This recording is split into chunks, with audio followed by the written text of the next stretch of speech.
This is an article from the Reformed Presbyterian, Volume 2, published in June of 1838, entitled Increase of the Slave Trade.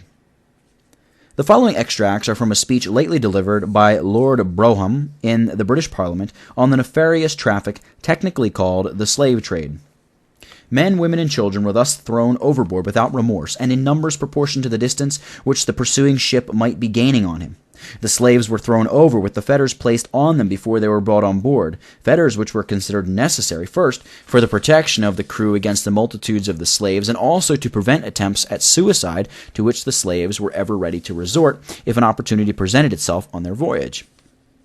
Another object of the fetters was that when it became necessary to throw parties over to lighten the ship, then they, when cast in, fetters and all, would have less chance to escape. To lessen the chance, weights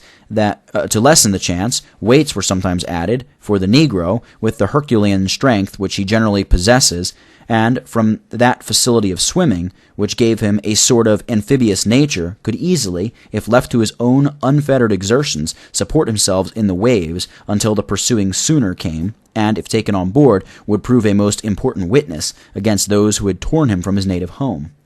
To prevent this, the weights were added which sunk him before aid could arrive, but that was not the only mode of lightening the vessel. Sometimes 3 human beings were packed closely in a cask, which was thrown over with weights attached to it, and one slaver, which was pursued, had, before she was captured, thrown over 12 such casks, each so tightly packed with human beings. In another instance, 2 slave ships which were chased had upwards of 500 slaves on board, every one of whom met a watery grave. Let not their lordships imagine that this was a fancy sketch.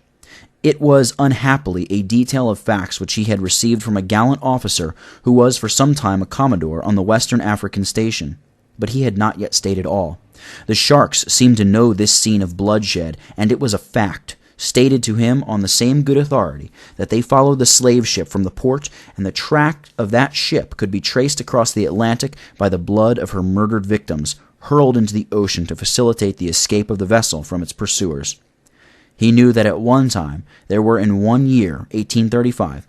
85 slave ships fitted out at the Havana, of which 75 returned safe to the Havana. The number varied from 175 to 700,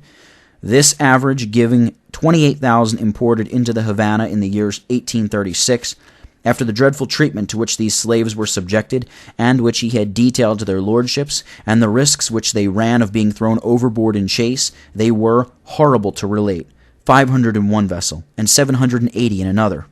He did not speak vaguely when he said that in one single month, the month of December, 1836, there arrived at Rio, in 2 vessels, called the Felicidad and the El Sisolo, 2 cargoes of slaves, the one 500, the other 780. In the year 1837, 4,500 slaves were imported in the principal settlement of their friend and ally, the Emperor of Brazil. The greatest of all slave dealers were the Brazilians, the Spanish, and the Portuguese. In this country, and he might add France also,